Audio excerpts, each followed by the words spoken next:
Boa noite, galera. Vou passar aqui um videozinho, tá? Fiquem ligadinhos aí nas próximas aulas.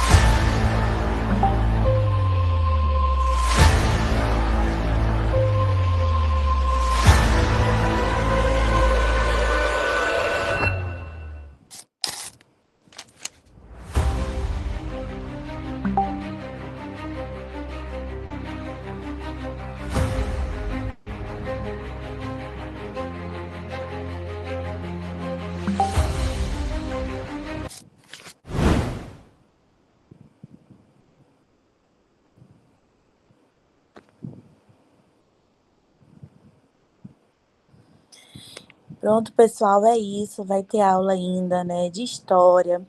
Para quem tem a matéria específica de história, vai ter aula de matemática também. Vai ter aula de português na quarta-feira. Vai ter aula de inglês também no sábado. E redação na sexta e no sábado também. Muita aula. E a gente também está pensando em colocar uma aulinha de literatura na quinta-feira, tá? Então a gente vai confirmar lá no grupo. Fiquem ligados, não faltem, porque como a professora falou, essas últimas aulas vai ser para realmente adivinhar, né, a questão lá da UERJ. Vai ser só isso, tá, galera? Então é isso. Boa aula. Boa aula, Paty. Obrigada, Thaís.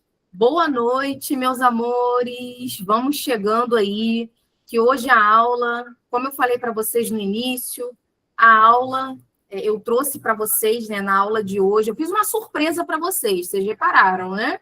Fiz um simulado aí surpresa, do nada, final de semana aí, domingo, a Thaís postou lá para vocês, para quem teve esse interesse, né, que eu achei bem legal, que vocês colocaram no grupo lá, pedindo mais simulado. Aí eu fiquei pensando, né, poxa vida, vou fazer um simulado surpresa, vou ver o que eles vão fazer, se eles vão realmente fazer esse simulado, se vão participar da aula, para corrigir esse simulado com a Paty aqui hoje. Eu fiquei pensando, né, caramba, então vamos embora, vamos que vamos. Thaís abarcou aí a ideia também, complementou aí, vamos embora, Paty. E lançamos para vocês de sopetão, de surpresa, especialmente esse simulado. Caramba, eu vou falar para vocês, a gente tem 2 simulados aí, vocês repararam? Tem 20 questões, 10, 10, simulado em dobro, mais 2 questões bônus para a aprovação. Gente, vou falar para vocês, se essas questões do exame de domingo não estiverem nesse simulado surpresa, eu não me chamo Paty Santos. Não é possível. Não é possível que não estarão nesse exame discursivo. Então, assim, eu vou falar para vocês, eu ainda acho que esse simulado surpresa, ele está mais do que aquele simulado que vocês fizeram individualmente, que a gente teve a correção aí, ele está mais a cara da UERJ ainda. Então, legal que vocês gostaram, estou vendo o pessoal comentando aqui, que bom, é isso aí, é um presentão para vocês. Por quê? Ah, mas não era para entregar, não, porque a correção vai ser aqui agora. Vai ser nessa nossa aula de hoje, essa correção. É isso que a gente vai fazer agora. A gente vai corrigir. Quem não conseguiu fazer algumas questões, não tem problema. É importante que vocês participem da correção aqui agora. Por quê? Porque vocês vão estar ali inteirados do que acontece naquela questão, como que você poderia responder aquela questão. E para quem conseguiu responder, vai saber se está dentro daquele padrão ou não. Isso é bom, porque a gente está na última semana, pessoal. Essa semana ela é crucial. É a semana que a gente, assim, acerta de cheio, assim, ó, obviamente, as questões aí do exame discursivo. Então, quero ver todo mundo aí amanhã, quarta-feira, a Alzira está aqui com vocês em mais uma aula de português. Quinta-feira tem mais aula aí. Sexta-feira, estou sabendo que a Tami está aí, o último sextou de redação com a Tami, vai ser sexta-feira. Sábado, de novo aí, cheio de aula aí, bacana para vocês. Então, assim, galera, não tem como não ser aprovado na UERJ com essa equipe do Pré-UERJ Maricá aqui, né? Então, vamos com tudo, tá bom? Vamos que vamos. Vou compartilhar aqui com vocês minha tela. Depois, quem não conseguir, né, ou quem quiser reassistir para dar aquela revisada, a aula ela fica gravada, tá bom? Ok, então vamos embora. Vou compartilhar aqui com vocês. E a Thaís ainda deixou um spoiler aí, né?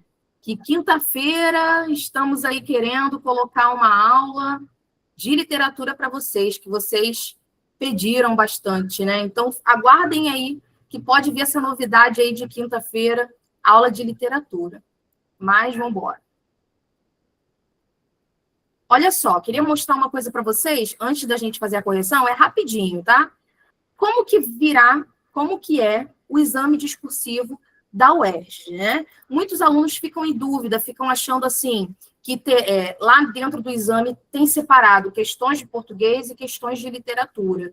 Não, gente, é tudo junto, é tudo um complementando o outro. Português, que vai ter a literatura complementando. Então, assim, a gente vai ter os dois ao mesmo tempo ali dentro daquelas 10 questões do exame discursivo da UERJ. Então, ela chama de língua portuguesa e literaturas, porque pode cair literatura, né? Cada ano é um tipo de literatura. Pode ser uma literatura de língua portuguesa, né? Por exemplo, de Portugal. Pode ser uma literatura angolana, pode ser uma literatura brasileira, dentro dos países que têm como língua oficial a língua portuguesa. Então, por isso que eles colocam língua portuguesa e suas respectivas literaturas, tá? Então, vocês vão encontrar literatura dentro de qualquer questão que possa vir dentro ali daquelas questões, daquelas 10 questões do exame discursivo. Então, eu não tenho como falar para vocês assim, ó, vai cair 2 questões só de literatura, vão cair 4 questões de português e 6 de literatura. Não, porque elas se complementam. O português e a literatura, eles estarão juntinhos nessas questões. Por isso que eu falo para vocês há várias aulas já. A gente está estudando literatura também, a gente está estudando português e literatura, prestem atenção. É claro que quando a aula é só de literatura, a gente pode se debruçar, assim, realmente na crítica literária, nos aspectos ali da narrativa, mas elas estão ali em constante conversa, tá bom? Não fiquem preocupados, tá? Isso aí, tudo junto. Perfeito, Andressa. Aí eu queria mostrar rapidinho para vocês aqui, ó, tá vendo? Deixa eu passar aqui. Vem assim, língua portuguesa e literaturas. Aí, ó, vamos ver essa primeira questão aqui. Reparem só. Por falar de romance, já é literatura, né, gente? Ano passado foi o romance Caim, de José Saramago. Aqui é uma questão que ela mescla um pouquinho, né, a literatura com, deixa eu ver aqui, com inversão, pode ser ali uma figura de linguagem, pode ser ali uma língua portuguesa, mas não conteúdo gramatical, né, digamos assim. Ali está falando de personagens. Eu diria que essa questão, como fala do romance, do fragmento, da inversão de papéis desempenhados pelos personagens, ela é uma questão bem literária, né? Aí vou passar para vocês outra questão, para a gente ver aqui, ó. Essa já é uma questão que ela é muito gramatical, ela é português na veia. Olha aí, o pretérito imperfeito assume valores semânticos. Aí a gente observa que, mesmo se tratando de um romance, de um trecho ali do romance, que é a literatura, no caso desse ano aí, foi literatura brasileira, né? Literatura portuguesa, desculpa, José Saramago.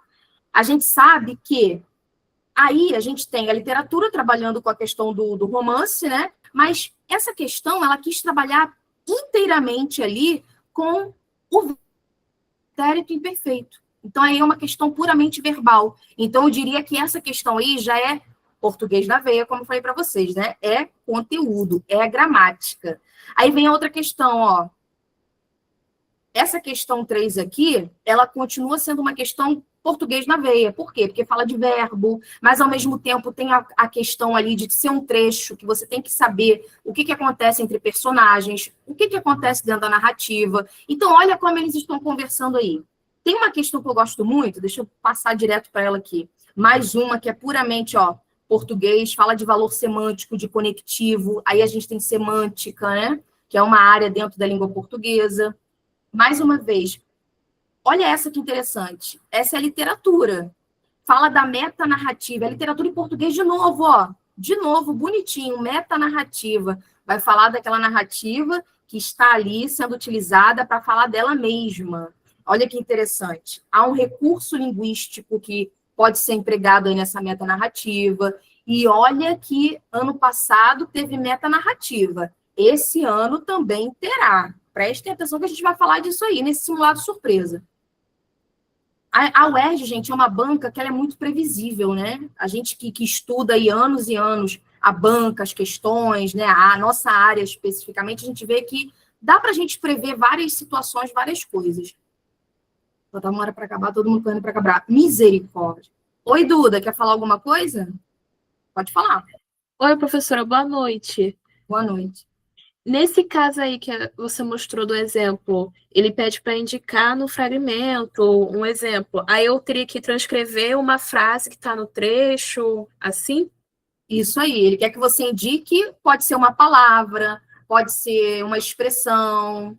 Geralmente ele vai dizer, indique no fragmento a palavra que, ou então a expressão que, aí depende do comando que ele vai estar te dando ali. Mas é isso mesmo. Você não vai ter que tirar o fragmento inteiro. Você vai ter que tirar o que ele quer, especificamente, objetivamente, o que ele está pedindo ali. Entendeu? Entendi, professora, obrigada. Ótimo. Nada? Fala, Bia. Professora, eu queria saber se você pode dar uma repassada rápida nessas coisas. Tipo assim, o que é uma metanarrativa, o que é um pretérito perfeito, essas coisas. Sim, inclusive no simulado caiu bastante isso, né? A gente vai ver, né? Então, gente, reparem, a literatura e a língua portuguesa, elas estão o tempo inteiro, né? Não tem divisão nenhuma. Então, não fiquem desesperados. Tudo que vocês estão estudando, né, nas aulas da Alzira, nas minhas, a gente está englobando tudo isso aí. Tá tudo aí, tudo dominado, né? Como a gente gosta de falar. Aí vem intertextualidade também está dentro do português e é um artifício, né, para a literatura também, é um recurso que na literatura os escritores usam bastante também para conversar um texto com o outro, né, para fazer esse diálogo entre textos. Então, assim, gente, tudo é português e literatura. Tem questões que vocês vão observar que elas estão mais para o lado do conteúdo gramatical, aí ela é puramente, né, de português. Tem questões que ele vai falar mais da narrativa, que ele vai falar mais dos personagens, da obra em si, do escritor, do romance. Então, aí você vê que é uma questão que ela vai para um lado mais literário, né? Não fique com pesadelos, não. A gente está dando as questões da prova aqui para vocês. Não é tenebrosa, ela é muito, como eu falei, ela é muito previsível, Sara. É porque, assim, a gente está numa semana que é uma semana crucial, né? A gente sabe como vocês, vestibulandos, estão se sentindo. Bate a ansiedade, bate o nervosismo, bate o medo. Mas uma coisa que eu posso dizer para vocês, que eu falei a mesma coisa no passado para os alunos que arrasaram, né? Se deram bem aí no exame do ano passado, na prova do ano passado. Confiem no que vocês estudaram até aqui. Confiem em vocês. Cheguem para fazer esse exame assim, eu estudei, eu dei o meu melhor, eu sei o que acontece na obra, eu sei qual o motivo que PPT ela teve, né, para poder elaborar, quais são as características da obra. Eu estudei tudo isso nas aulas aqui com a gente no Pré-UERJ de Maricá. Então, assim, fiquem com essa certeza, tenham essa certeza. Nós, aqui do lado de cá, nós já sabemos que vocês serão aprovados. Nós já sabemos, muitas carinhas aí estão comigo desde a primeira aula. Eu lembro muito bem de vocês, pelos nomezinhos, as fotinhos, né, quem participa mais, assim, da aula, a gente sabe que vocês são nossos aprovados. Só que vocês ainda não sabem disso. Vocês estão com medo, com receio, né? Estão aí ansiosos, achando que vão se dar mal. Ai, meu Deus, eu vou muito mal. Mas é aquilo, respira fundo e confia no seu estudo, confia em tudo que você passou até chegar nesse momento, tá bom? Isso é muito normal, tá, meninas? Ficar preocupada, desesperada. Mas vamos lá, a gente tem que enfrentar esse desafio, né? Mas vamos lá, vamos para a correção do simulado surpresa? Gente, eu falei para vocês, a prova está hoje aqui, tá? Eu tenho certeza que algumas questões, pelo menos, do que a gente vai falar aqui, elas estarão parecidíssimas. Outras serão a questão da prova, assim eu confio. Outras estão muito parecidas. Então, assim, vamos fazer essa correção agora aí. Vamos embora. Vamos que hoje a nossa aula ela tem um tempinho menor, né? Mas vai dar tempo da gente corrigir. Quero a ajuda de vocês aí, hein? Quem respondeu, quiser digitar aí no chat para ver o que errou, o que aconteceu aí, ou para ver se está dentro do padrão, mas vamos lá. Como que é a questão lá do exame discursivo? Geralmente tem um trecho do capítulo, aí vem a primeira questão com um fragmento dentro daquele capítulo, dentro daquele trecho que a banca colocou ali no início, né? A aula é até 9 horas, 9h10, né? Uns minutinhos assim de bônus, tá bom? Então, umas 9, 9h10. Mas vamos lá. Aí a gente tem um trecho, né, até indica ali a linha, né, mais ou menos. O que acontece? Algumas questões eu tirei um fragmento, que era muito grande. Porém, a questão, ela repete, né, esse trecho. Então, para ficar um PDF um pouco mais compacto para vocês, eu peguei as questões já com o fragmento que vocês precisam observar para responder. Mas a UERJ, ela geralmente pega um pedaço do capítulo, como vocês viram aí do ano passado, né? Bota assim, capítulo 4, aí vem um trechão, né, do capítulo 4 lá. Aí na questão 1 vem um fragmento menor ali, que estava dentro daquele trecho lá anterior. Aí esse fragmento, ele diz o seguinte, ó. Não vou conseguir ficar... Tudo bem, mas fique ligada se está dentro do que você respondeu, tá bom? E me fala aí, professora, por que não pode ser isso? Já que não dá para digitar, tá bom? Estou aqui com vocês para vocês. Acontece o seguinte, o fim do mundo é assunto para ser tratado com delicadeza, prudência, reverente temor mesmo, pois implicou o óbito, ou melhor, o desaparecimento de quase todos os seres vivos. A palavra desaparecimento, espero sinceramente, está aqui colocada com toda a propriedade, foi pensada e repensada, sopesada até em balança hipersensível, antes de ser escrita. Se trata mesmo de desaparecimento. Olha a ênfase no desaparecimento, né? Sumiço, eclipse, pois na realidade não sobrou nada deles, nem ossos, nem cinzas, nem pelos ou unhas, nada. Reparem vocês, você precisa ler esse fragmento que está nessa questão. Não dá para fazer um exame discursivo da UERJ, gente, sem ler. Por favor, vocês precisam ler. Aí, nesse fragmento, eu já sinto que a narrativa, ela tomou um rumo diferente. Reparem, ele vai falando sobre o fim do mundo, do nada, ele vai e se explica. Vocês repararam ali? Do nada, tá até entre vírgulas. Espero, sinceramente, olha a primeira pessoa. Do nada, esse narrador, esse personagem, ele acaba se colocando, se impondo ali dentro da narrativa. Ele tá meio que pedindo assim... Me entendam, ele está falando com o leitor, ele está conversando com o leitor. Eu espero, sinceramente, que eu tenha colocado essa palavra aqui de forma correta, porque eu pensei nela, eu repensei. Isso, Ana, perfeito. Esse personagem, ele se impõe dentro da narrativa. Por quê? Porque ele está se preocupando. Quais palavras ele tem que usar? Isso aí. Só que ele faz algo muito mais profundo do que só se preocupar com as palavras que ele vai usar. Vamos ver o que a questão pede? Ao abarcar o fim do mundo, o narrador preocupa-se em definir a natureza do evento com o qual se depara, dividindo com o leitor as suas reflexões. A palavra escolhida na tentativa de representar o ainda não compreendido é desaparecimento. Argumente como recurso da metanarrativa... Metanarrativa caiu ano passado também. E, mais uma vez, a gente tem um livro aí, no exame discursivo, que trabalha muito bem com a metanarrativa. Aí, reparem que entre os travessões vem a explicação do que é uma metanarrativa, o que está acontecendo ali de metanarrativa, para você se lembrar. Referência do narrador ao próprio ato de narrar. Quando esse narrador, esse personagem, do nada para a narrativa e explica o próprio ato de narrar, explica o vocabulário que ele está usando, explica por que ele está, se justifica para o leitor, né? Explica por que ele está fazendo aquilo, principalmente ligada à narrativa, a gente vai dizer que essa é uma metanarrativa.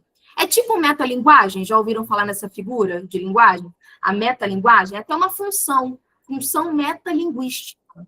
Essa função, olha aí, é bem parecido com a metanarrativa. A metalinguagem, ou a função metalinguística, ela se propõe a fazer o quê?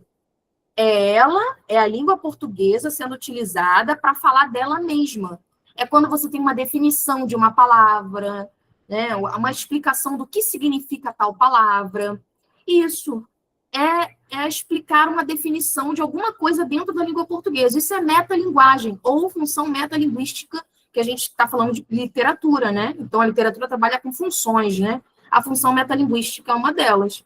E a metanarrativa, ela é isso, gente. É a narrativa sendo utilizada para explicar ela mesma. Então, vai cair essa questão. Não sei se é assim, né, gente? Dessa maneira. Ele pode pegar outro trecho. Mas eu vou falar para vocês. Já anota aí no bloquinho, no caderninho. Metanarrativa é um ponto importantíssimo para essa prova, tá bom? Aí vamos seguir. E o foco narrativo utilizado poderiam gerar questionamentos sobre a credibilidade da narração. Aí eu vou pontuar uma situação para vocês. Vocês já estão botando até resposta aqui, né? Ô, beleza. Muito bom. Tô vendo aqui algumas já. Aí, vamos lá. Vou falar para vocês uma situação que vocês podem usar até como resposta, tá bom? De alguma questão que possa cair sobre isso. O PPTela, ele tem uma coisa muito importante que isso pode servir, isso na verdade serve, para qualquer outro autor, escritor, poeta. Mas como a gente está falando de romance, e principalmente o PPTela, a gente vai dizer que o PPTela, ele tem uma liberdade linguística. O que é isso, Paty? O que é uma liberdade linguística? Essa liberdade linguística é quando o escritor, o autor, ele quebra as convenções da narrativa. O que é quebrar as convenções da narrativa? É você ir contra a tudo que se propõe uma narrativa. Ele vai fazer isso o tempo todo, gente, dentro dessa obra. Vocês já repararam? É um personagem falando junto com o outro ali, você não sabe quem é que está falando. É essa demonstração de várias vozes sendo colocadas misturadas, confusas dentro da narrativa. Ele está quebrando com as convenções da narrativa tradicional. Ele está indo além daquilo ali que espera-se. Então, você como leitor, você tem que ficar ligado. Porque nem sempre você vai conseguir perceber isso, porque o nosso olhar, ele está muito preparado, a nossa visão está muito preparada para enxergar uma narrativa, por exemplo, com travessões, quando é um discurso direto. Tem algumas situações na narrativa que ele vai alterar totalmente, ele vai fazer do jeito dele, porque ele tem uma coisa que a gente chama de liberdade linguística, coisa que muitos poetas têm, liberdade poética. Mas como o PPTela, ele não está demonstrando aí um poema, né? É um romance, a gente vai dizer que é uma liberdade linguística que ele tem. Falei disso na minha resposta. Ressaltar o uso da primeira pessoa? Poderia, desde que você coloque aí, faça esse gancho aí com essa metanarrativa, né? Se você fez esse gancho, acho que fez, né? Não tem nem como fugir, né? Porque é o narrador, ele explicando o próprio ato de narrar, então é possível sim. Mas vamos ver como que seria um padrão? Trouxe aqui para vocês, ó. Vamos lá, vamos ver um pouquinho o que é isso. O narrador desse primeiro capítulo, ele é o Simba. Lembra que ele começa narrando a história. Ele realiza essa metanarrativa como um recurso para reflexão sobre as próprias escolhas vocabulares na narrativa ou na narração. Quando ele escolhe ali, né, ele vai optar pela palavra desaparecimento e vai fazer uma justificativa, ele vai se justificar para o leitor e defender o uso desse termo desaparecimento, ele demonstra certo questionamento sobre a matéria narrada. Ao passo que ele busca o quê? Precisá-la. Ele quer demonstrar para o leitor que teve um boom, né, um desaparecimento. Então, ele quer dar uma certa precisão. Ele se justifica e, ao mesmo tempo, ele tenta precisar isso que aconteceu. Então, como ele é um narrador protagonista, aí, Ana, entra a primeira pessoa, aí esse é o momento de encaixar, a gente pode inserir aí esse grau de suspeição por parte do leitor, ficando evidente aí a impossibilidade de transmissão do evento inverossímil. Deu para entender o que ele quis fazer? É óbvio, gente, que quando a gente bota um padrão de resposta, não quer dizer que você tem que escrever do jeito que está ali. Mas é o que a banca espera que você alcance, que você entenda sobre aquele trecho, sobre aquela questão, tá bom? Por exemplo, professora, eu não botei que é uma impossibilidade de transmissão do evento inverossímil. Eu não botei isso. Tudo bem, não tem problema. Ali, o que eu tento fazer com vocês? É explicar de uma maneira para que vocês tenham repertório, vocabulário, para que vocês entendam perfeitamente o que está acontecendo naquela questão, tá bom? Deixa eu ver o que vocês estão colocando ali. Como o autor mudava o narrador no parágrafo, e é muito fluida a forma como o PP dela consegue fazer isso. Isso aí, muito bom. Sair de narrador observador para personagem. Uhum. Isso também o Tigres, isso também significa isso que a gente está falando de quebrar com as convenções narrativas também. Credibilidade, questionamentos, perfeito. Bia, a palavra questionamentos é ótima para explicar o que está acontecendo ali naquela questão, naquele trecho, né? Mesmo ainda não tem certeza de quase nada. E isso, ele não sabe o que está acontecendo. Ele supõe que tenha acontecido o desaparecimento de pessoas, né? Tenha ocorrido isso. É uma suposição dele. Principalmente se é ou não o fim do mundo. Isso aí. Ele nem sabe, gente, nós estamos falando de uma passagem que é do primeiro capítulo. É da linha 1 até a linha 6, mais ou menos. É aquele início ali, né, de narrativa. É bom que vocês já estão se explicando aí, porque é muita mensagem, então, para mim, eu fico passando para ler. Isso aí, alguma coisa que não é verdade, algo que é difícil de acreditar. A verossimilhança é algo verdadeiro, que é o verossímil, né? A verossimilhança. É algo que corresponde à realidade, à verdade. O in é um prefixo que indica o quê? Negação. Então, aí a gente parte para o contrário. É algo que não é verdade. O inverossímil é algo que não é verdadeiro, ou que é difícil de acreditar que aconteceu, né? Uma suposição, algo assim. Perfeito, Mariana. Ele ainda estava buscando uma definição para o que estava acontecendo. Então, por isso que eu acho legal, isso eu acho genial do Pepe Tela, né? Entre outras situações. Mas ele colocar o narrador protagonista se justificando para o leitor. Porque assim, eu fiquei até com pena dele, porque ele não, o personagem, né? Porque ele não sabe o que está acontecendo, mas ele quer que a gente entenda. Ele quer que a gente saiba o que ele está vendo lá. Então, ele está contando para a gente, mas ele não sabe a melhor maneira de contar. Ele não sabe o que está acontecendo, né? Isso comove o leitor. Gente, vocês estão afiadíssimos. Isso comove o leitor, isso aproxima o leitor da narrativa. Muito bom. É isso. É o que está próximo da realidade. Isso aí. É o que está próximo da verdade. Da realidade, né, no caso. Isso aí. Verdade absoluta eu acho meio complicado, porque a verdade, ela pode ter diferentes perspectivas, né? Diferentes visões, então a gente tem que ter um pouco cuidado com isso. O que é uma verdade absoluta? Para mim é uma coisa, para você é outra, né? Então é um pouco complicado. A metanarrativa e o foco narrativo aproxima o leitor da perspectiva de quem está narrando, isso aí. Sim. Espera aí que eu estou lendo o que vocês estão escrevendo. Por isso que eu estou aqui prestando atenção. Sara, isso aí.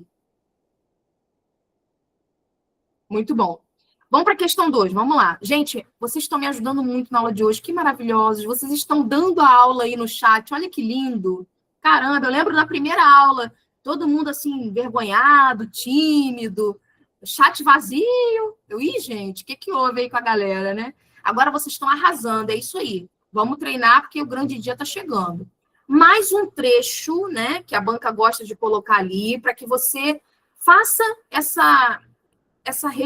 como é que eu posso falar? É como se você tenha que lembrar aquele capítulo, lembrar aquela parte da narrativa. Aí a banca gosta de colocar, né, a linha que aparece, né, o trecho e tudo mais. Eu também vou sentir saudades. Não vou falar disso agora, da despedida agora não, porque senão eu vou chorar, porque eu sou chorona, gente, sou muito emotiva. Mas vamos lá, vamos seguir aqui, vamos prestar atenção, vamos foco. Depois a gente fala das emoções. Bom, aí a gente tem um trecho que diz assim: e os bairros estavam vazios. Pensei, terá havido um festival de música, única razão levando toda a gente para fora dos bairros? Ou um culto monstro de uma igreja que oferece todas as curas? Nunca um fenômeno assim acontecera, bairros inteiros desertos, sem sequer um bebê, com veículos pelos cantos, alguns de portas abertas. Nem me lembrava de ter ouvido anunciar nos últimos dias um festival de música ou culto de tamanha grandiosidade. Devia ser outra coisa. E nada boa, disse o meu coração apertado. Mais um trecho que mistura. Olha a narrativa aí de novo confusa, gente. Genialidade do Pepe Tela. É o personagem se questionando, fazendo o leitor refletir, se questionar também o que está acontecendo. A gente fica curioso, né? E, ao mesmo tempo, ele volta aí a narrativa, né, para uma terceira pessoa, disse o meu coração apertado, né? É muito interessante como acontece isso dentro da narrativa. E a UERJ vai cobrar bastante isso. Ela adora esse tipo de situação dentro da obra, né? Aí vamos lá, no trecho, após a incidência do clarão e a constatação dos desaparecimentos, aumenta-se a ocorrência das marcações interrogativas em busca de respostas ao episódio de natureza desconhecida. Olha a literatura e a língua portuguesa de novo conversando. A gente está falando da narrativa, e por que nesse momento a narrativa começa a ter muitas marcações interrogativas? Uso de muitos pontos de interrogação, muitos questionamentos são colocados nesse momento. Olha aí, o casamento perfeito do português com a literatura, ó. Maravilhoso, né?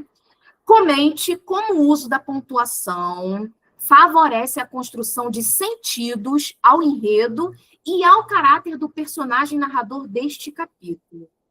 Então, você vai misturar os dois. Você vai responder para a banca aí por que essa pontuação aí excessiva, né, essas interrogações, favorecem a construção do sentido do enredo nesse momento. Lembrando que tem vários momentos, né? Ele quer esse momento ali de questionamento, de desaparecimento, aquela coisa meio inicial, né?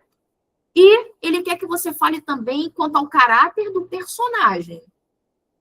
O que isso diz do caráter do personagem? Essa questão, ela conversa muito com a anterior também, né? Tem algumas coisas muito, muito parecidas que fazem lembrar, né? Porque a gente está falando do Simba, né? Do narrador principal, né? Aquele inicial. Deixa eu ver o que vocês estão botando. O uso da pontuação cria um senso de urgência e angústia, o que favorece a narrativa e incita a curiosidade no leitor, que torna o personagem mais profundo por compartilhar suas próprias dúvidas com o leitor. Ele é o queridinho do leitor, né? Ele está ali a todo momento conversando com esse leitor. Isso me lembra muito Machado de Assis também. E o Simba é super racional, questionador, diferente da Jenny, que não questiona. Ele é médico, né? Ele é cientista, digamos assim, né? Então, ele tem um ar racional e questionador a mais, né? O uso da pontuação favorece a construção por dar mais existência ao fato e compreensão do que está acontecendo no enredo ao leitor. Além de ser o momento do personagem estar questionando tudo. Boa! Esse final, principalmente, hein, Bia? Uma certa angústia. Sim, é o personagem que está angustiado, gente. É ele querendo encontrar respostas ao mesmo tempo que ele quer passar essas respostas para o leitor, né? Isso gera realmente uma angústia. É isso aí. Interlocução acontece, o sentimento de dúvida, isso, Dudinha. Ele é um personagem totalmente analítico, isso aí. É ele que vai trazer as respostas para o nosso, como é que eu posso falar? Para as nossas angústias, né? Nós, como leitores, a gente não sabe o que vai acontecer mais na frente, né? Só quando a gente chegar lá naquela parte. Mas ele já sabe, né? O personagem já sabe, né? O uso da pontuação favorece o dicionário repleto de dúvidas, questionamentos. Muito bom. É uma questão... não é puramente semântica, eu acho que é uma questão bem narrativa, né? Da narrativa. Sabe o que acontece, gente? A UERJ gosta muito disso. Ela quer saber qual candidato realmente leu o livro. Então, por mais que ela coloque trechos, fragmentos, que ela dê certas ajudas no próprio enunciado, é interpretação, Pauline, perfeito. É puramente interpretativa da narrativa, né? Do que está acontecendo ali naquele momento, juntando com aquela questão de pontuação, né, que tem a ver com o português. Mas, gente, a UERJ gosta, né, de saber se o candidato ele estudou, ele leu aquele livro. Então, vamos ver que isso chegou dentro do que vocês estão falando? Eu acho que chegou dentro do que muitos falaram aí, hein? A pontuação, utilizada primeiramente de forma retórica acerca do dilema ético do narrador, passa-se a volumar no romance, acentuando a busca por respostas. Vocês falaram isso, ó. E a ausência de explicações lógicas ao evento narrado. A utilização dos questionamentos favorece a ambientação do leitor neste horizonte de incertezas. Vocês também falaram isso. E na angústia... Isso! E na angústia do anseio por sentido. Questionamento que recai na possibilidade de que o grupo de personagens restantes, naquele espaço, estejam aptos à construção de uma nova humanidade. Aí já é uma coisa mais profunda, tá vendo? Não tem problema se você não chegou nesse profundo, mas você chegou no que a banca quis ali. A marcação da pontuação favorece ainda a construção do personagem como o quê? Vocês falaram. Um personagem cético, questionador, analítico, cartesiano. Ele é muito ali, né, racional, certinho. Ele quer saber de tudo, ele quer te passar tudo o que está acontecendo. Gente, vocês acertaram a questão, é isso. Dá para dizer que a interlocução foi direta por fazer meio que uma ponte com o leitor? Interlocução direta? Não existe como é que eu posso falar? Não existe esse termo, interlocução direta. Mas eu acho que eu entendi o que você quis dizer. A própria palavra interlocução já dá essa ideia de que ele está conversando diretamente com o leitor, tá bom? Isso, Ana, vocês chegaram ali onde eu queria que vocês chegassem. Então, vocês estão ali no padrão, muito bom. Bia, respira, vamos que vamos. Vai cair assim, aguardem. Só quero ver depois da prova domingo quem vai me mandar mensagem. Paty, caiu aquilo. Paty, eu estudei isso. Paty, eu estava na aula quando você falou disso. Só quero ver, hein? Sim. Pode cair interpretativo. É aquela mistura, né, gente? A UERJ gosta de botar pitadas de... É quase como formar as meninas superpoderosas. Então, é quase essa experiência. Uma pitada de interpretação. 10 litros de conteúdo gramatical, né? É um pouquinho de cada coisa. Mais 50% de literatura, análise literária. Então, ela vai mesclando ali. Eu separei as respostas em parágrafos, tá certo? Não há necessidade em parágrafos. Cuidado por conta do seu espaço ali que você vai ter, né? Depende muito de como a questão virá, né? Mas eu não sei se eu faria 2 parágrafos, não. Eu tô achando que a UERJ, ela tá gostando de uma interpretaçãozinha mais assim, colocar mais interpretação. Mas vamos lá, questão 3. Oi, Duda, quer falar? Você levantou a mão. Porque, professora, em história, o professor William Campos fala pra gente separar, que são 2 perguntas e uma questão só. Aí ele fala pra gente separar cada pergunta em um parágrafo. Aí eu não sei se em português segue a mesma lógica. Sim, se o enunciado, vamos lá, se o enunciado, ele tiver, geralmente a UERJ faz isso, né? Se o enunciado, ele tiver 2 perguntas, sim, é o ideal você responder uma num parágrafo, outra em outro parágrafo. Só cuidado com, lembra que eu falei para vocês numa aula aí inicial? Cuidado com a quantidade de resposta que você vai colocar ali. Você tem que ser muito objetivo. Então, assim, bota assim, um parágrafo, uma resposta, só não pula a linha. No outro parágrafo, a outra resposta. Pode sim. É porque, às vezes, o que acontece? As 2 perguntas estão atreladas. Pode ter 2 perguntas, mas uma complementando a outra. Então, você consegue, pelo menos isso em português, você consegue fazer. Responder tudo no mesmo parágrafo. É o que a Vitória está falando aí. Chegou junto do que eu estou te mostrando. Entendeu? Às vezes você não tem necessidade de separar em parágrafos, porque em português, eu não sei como é que vem história e outras matérias, tá? Mas em português, geralmente, ele bota embutido ali. As 2 perguntas são embutidas. Ele te induz a respondê-las de forma consecutiva, né? Você responder uma após a outra e depois a outra. Então, assim, não tem a necessidade, mas se você fizer também, não tem problema. É importante que você seja objetivo. Vá direto ao que ele quer. É como eu falei para vocês, eu gosto muito de trazer as respostas mais completas, mais aprofundadas, para que vocês entendam o que está acontecendo ali. Mas estou mostrando que vocês estão chegando lá, né? Mas vamos lá. Dependendo da questão, as respostas elas se complementam. E em português isso acontece muito, tá? Muito mesmo. Mas vamos lá, questão 3. Questão 3 é uma questão gramatical. Se preparem. Verbo está no nosso cronograma, né? Lá no edital.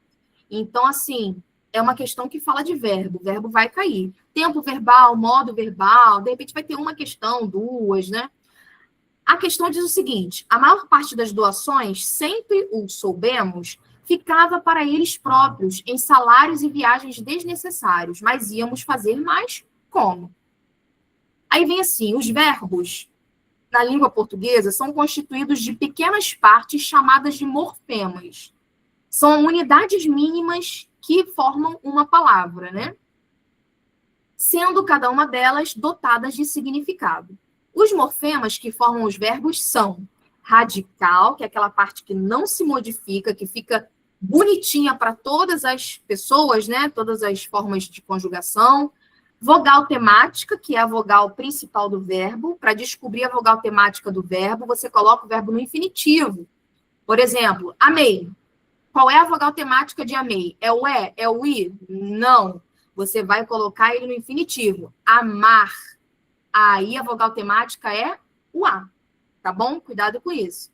E as suas desinências, que são aqueles finaizinhos, né? Aquela partezinha final, que pode indicar o modo, o tempo, o número, a pessoa, né? Essas desinências, elas podem ser temporal, numeral, depende muito, né, de como ela vem ali, mas ela pode destacar essas situações do verbo. Destaque a seguir, no verbo sublinhado, quais são as suas desinências e o que cada uma delas indica. Posteriormente, explique que noção temporal ele indica. Então, ele quer saber primeiro, ele está falando de morfema, ele está falando de morfologia. Então, assim, você vai pegar aquela palavra ali, é como se ele estivesse falando de etimologia da palavra, como ela foi criada, como ela surgiu, e isso está no nosso edital, no programa, já falei para vocês. Só que aí ele já diz que o verbo, ele tem radical, vogal temática e desinências. Então, ele quer saber quais são as suas desinências e o que cada uma delas indica. Então, se a desinência vai estar no finalzinho do verbo. Você vai dizer se ela indica tempo, modo, qual número, qual pessoa. Ó, a Ana já está botando aí.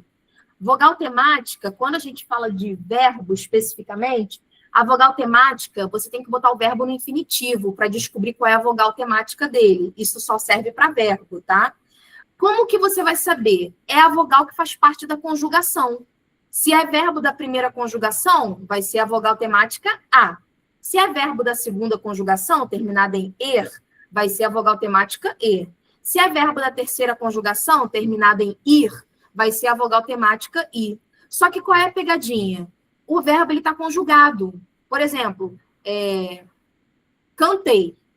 Ele está conjugado, tá vendo? Tem vogal A, tem vogal E, tem vogal I. Como que você vai saber ali qual é a vogal temática dele? Aí é o que eu estou te falando. Qual é a jogada? Passar esse verbo para o infinitivo. Cantei vem do verbo cantar. A vogal temática dele é A, porque ele é um verbo da primeira conjugação, terminado em ar. Pronto. Ah, professora, e se for um verbo, por exemplo, terminado em or? Por exemplo, compor. Compor, propor, dispor. O que a gente faz com ele? Ele não tem nem primeira, nem segunda, nem terceira conjugação, né? Nem é ar, nem er, nem ir. O que a gente faz com ele? A gente automaticamente vai colocar esse verbo na segunda conjugação, em er. Porque esse verbo, isso arcaicamente falando, né? Bem há muito tempo atrás, esses verbos eles terminavam em er. Por exemplo, compor era compoer. Propor era propoer. Mas, com, né, as mudanças da língua, né, eles foram colocados como somente terminado em or, né? Mas eles continuam ali como vogal temática e. Cuidado aí, que é uma pegadinha. Mas vamos lá, vocês já estão respondendo aí. Vamos que vamos. Olha o gabarito, item do programa. Preparem-se para questões sobre a morfologia verbal, tempos verbais, né? Aí, o objetivo da banca é que vocês reconheçam as desinências, os números pessoais dos verbos, né? O valor semântico, muitas vezes, também. O verbo soubemos, ele é um verbo irregular. O radical dele é o soube, a desinência modo temporal é o e, que indica que ele está no modo indicativo, e o tempo é pretérito perfeito.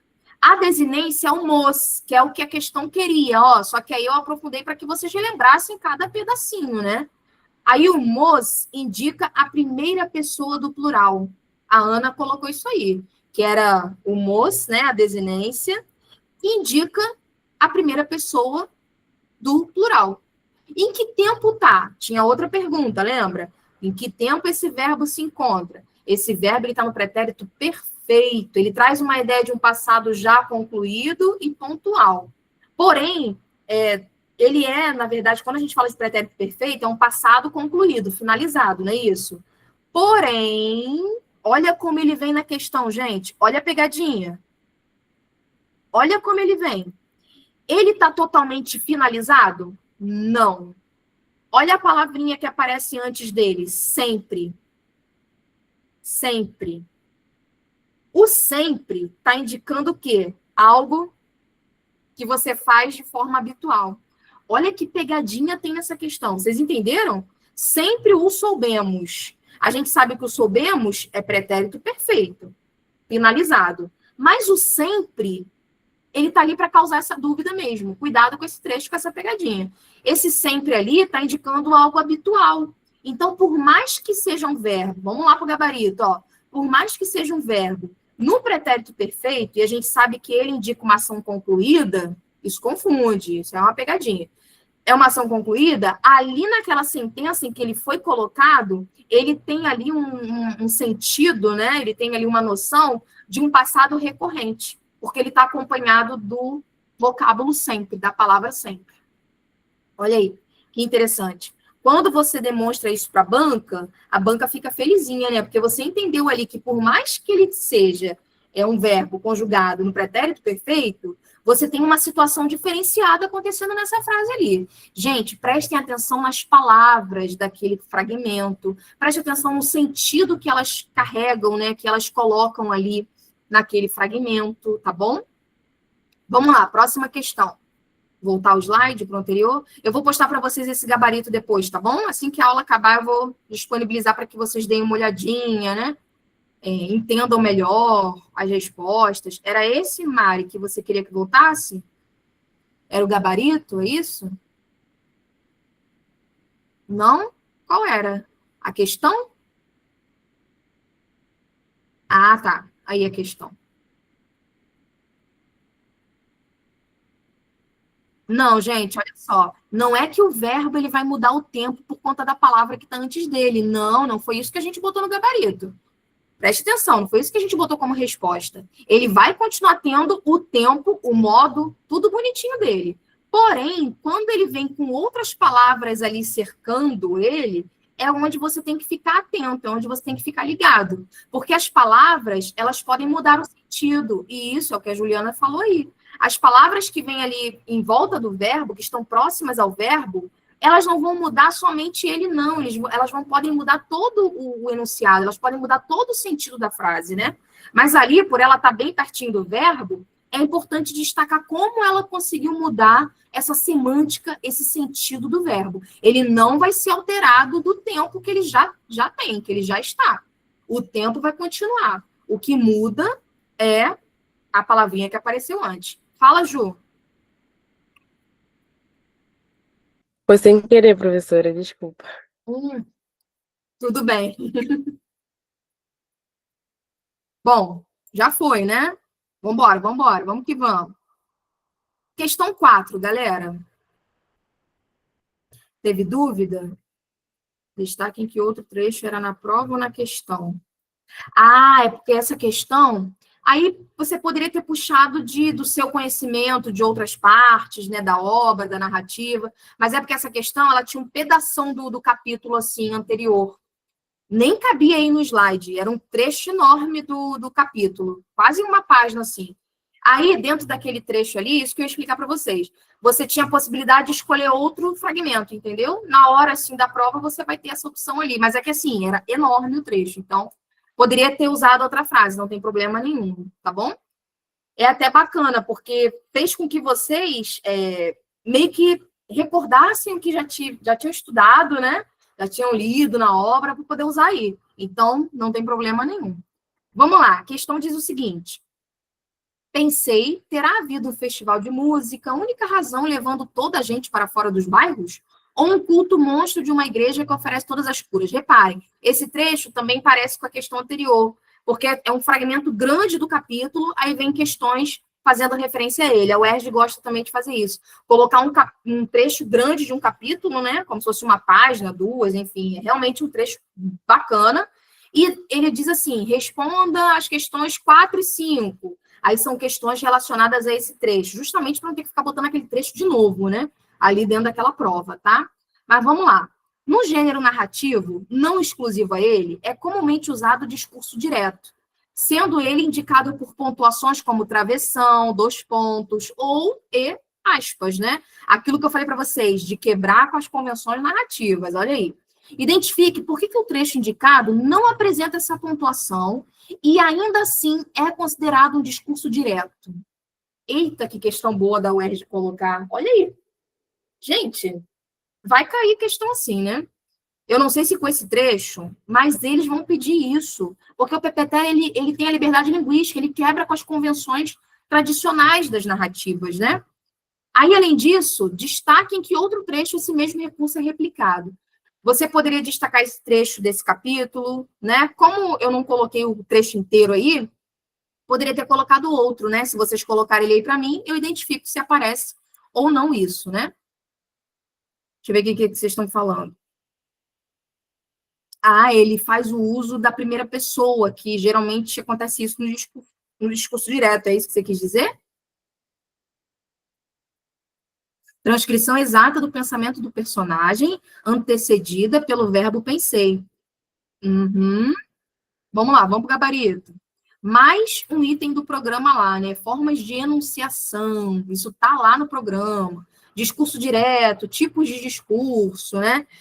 A UERJ, ela vai exigir de vocês que percebam as diferentes formas de enunciação dessa narrativa e que nem sempre elas seguirão as normas, a fim de identificar essa estratégia que serve para a construção de um texto único. Então, a gente pode dizer que o Quase Fim do Mundo de Pepe Tela, ele é um texto único, ele é uma obra única, porque ele vai trabalhar justamente com essas quebras de expectativas do leitor tradicional, né, clássico, enfim. Mas vamos lá. O trecho destacado mostra que o narrador pensou e, em seguida, pontuou que pensamento havia sido esse. Porém, não utilizou as pontuações que indicam o discurso direto. É o que vocês estão falando. É possível classificá-lo dessa forma, pois a forma, ou a maneira, né, para não ficar repetitivo, como ele foi exposto, indica que o que está posterior à vírgula foi a reprodução exata do que o narrador pensou. E nada boa, disse o meu coração apertado. Perfeito. Quando você identifica que, mesmo não tendo as marcas tradicionais do discurso direto, que é o uso de travessão, uso de aspas, né? Enfim, mesmo assim, há essa marca do discurso direto, porque o narrador ele está se posicionando, ele está usando a primeira pessoa do discurso, né? Ele está falando dos pensamentos dele, perfeito, ele é um verbo enunciativo, eu pensei, o verbo de enunciação, muito bom. É o disse, pensei, falei, são verbos que a gente chama de verbos de enunciação, né? Por meio da ausência de pontuações marcadoras. Né? Mas tudo bem, Leonardo, ó, isso aí já estava no enunciado. Há ausência de pontuações tradicionais do discurso direto. Eu só acho que você não foi diretamente ao ponto falando isso aí. Você meio que repetiu o que estava no enunciado. Então, você tem que ir direto. O narrador expõe seus pensamentos ao leitor usando o verbo pensei, que está na primeira pessoa, e isso demonstra, ou isso demarca o discurso direto. Também é uma forma de demarcar o discurso direto. Só colocar o pensei estaria certo mesmo sem colocar vírgula? Como assim? Sem colocar vírgula? É porque depois do pensei tem uma vírgula, é isso? Não tem problema, não. Ah, você diz aqui no gabarito que fala vírgula antes da fala, é isso? Deixa eu ver aqui, deixa eu lembrar aqui. Pois a forma como ele foi exposto indica que o que está posterior à vírgula foi... Não tem problema. Aqui só quis demarcar que depois de um certo sinal de pontuação, ele reproduziu a sua fala literalmente, entendeu? Mas você poderia falar isso de várias maneiras, de várias formas. O que eu indico a vocês? Alguém perguntou aí de dicas, né? Aí eu acabei lendo as respostas, não falei. O que eu indico a vocês, pessoal? Sejam objetivos, que vocês possam responder direto o que a banca espera, direto o que está no enunciado. Não fica enchendo linguiça. A banca da UERJ não gosta disso. Se ela gostasse, eu até falaria para vocês, pô, gente, coloca mais coisa aí, complementa mais aí essa resposta. Por isso que quando vocês colocam algo mais objetivo e mais direto, eu estou falando, opa, é isso aí, chegou lá. Porque tem que colocar o que a banca quer. Isso aí, resposta direta. Não, pelo amor de Deus, Mari, vou infartar aqui nessa última semana você me falar isso, né? Não dá. Estava pronta para encher linguiça. Não faça isso. Vocês não vão precisar fazer isso. Pensa assim. Não vou precisar. Eu sei o que a banca vai querer ali, o que ela está pedindo. Eu sei o que está acontecendo. Eu estudei, eu li a obra, eu entendi a história, a minha narrativa. Então, vamos embora. Bota bonitinho o que ela quer. Oi, Ju, quer falar ou foi engano aí? Não, eu quero falar. Professora, eu tenho uma dúvida. Quando eu fiz, né, tá na folha, eu tinha colocado assim, que o verbo pensei, o verbo enunciativo pensei, anuncia exatamente a fala do personagem. Só que eu pensei que, tipo, ficou redundante falar que o verbo enunciativo anuncia. Ou não? Assim, vou te falar, o ideal é que você use um sinônimo aí, para que realmente, é igual eu falei para vocês do gabarito ali, a forma, aí depois apareceu forma de novo, eu trocaria pela maneira. O que você vai fazer no rascunho? Se você vê que aconteceu uma repetição de palavras, você troca. Você bota um sinônimo. Qual foi a palavra que você repetiu? Agora eu esqueci. Enunciação? Eu falei que é o verbo enunciativo anuncia. Anuncia? Uhum. Então, não. Tá show. O verbo enunciativo, ele anuncia, não tem problema nenhum. Sim, gente, tem rascunho na prova no exame discursivo da UERJ. É aquele finalzinho lá da prova, vocês viram como é que foi a do ano passado? Tem um rascunhozinho ali, maneirinho, quer ver? Deixa eu botar aqui para vocês. Vocês não conheciam, não? Que tinha um rascunho? Tá abrindo. Opa. Foi. Aqui, ó, no final. Ó, vou descer lá para vocês. Cadê? Passei demais. Aí, ó, rascunho. Tá vendo? Vem uma folha em branco, duas. Eu também acho pouco. Para 10 perguntas, caramba, Geralmente, na do ano passado, deixa eu ver aqui, teve uma só, caramba, só uma. Aí é complicado. Em redação também tem, né? Pois é. Cuidado aí, para não extrapolar, tenta seguir a quantidade ali de linhas bonitinho, pois é. É porque, gente, é mais um tapa na nossa cara assim, ó. Eu quero que você responda coisa curta, objetiva, direta. Para que você vai precisar de mais folha? Olha a banca dando dica aí para a gente mais uma vez. Tem que ter cuidado, tá, gente? Aí vamos lá, questão 5. Nessa manhã, muito cedo, fui coordenar uma campanha de vacinação contra um surto de poliomielite acabado de ressurgir no conjunto de aldeias relativamente perto da cidade.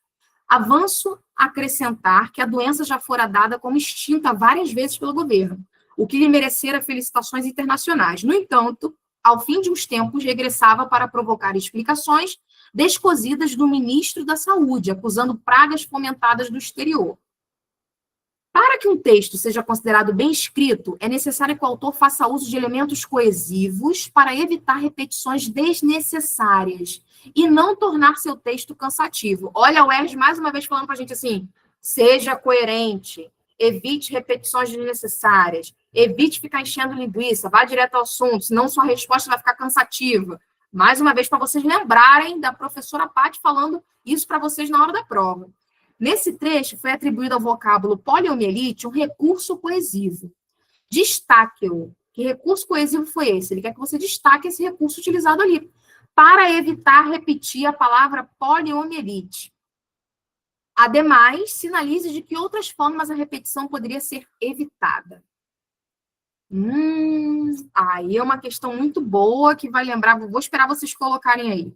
Sim, ao invés de poliomielite, para evitar a repetição da palavra, ele colocou o quê? Doença. Muito bom. Ana, meu amor, Ana, você está arrasando. Poderia botar ela. Isso.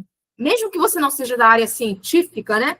Você tem como trocar ali, colocar algumas palavrinhas que fazem referência à poliomielite. A gente sabe que é uma palavra feminina, você poderia colocar ela, você poderia colocar a doença.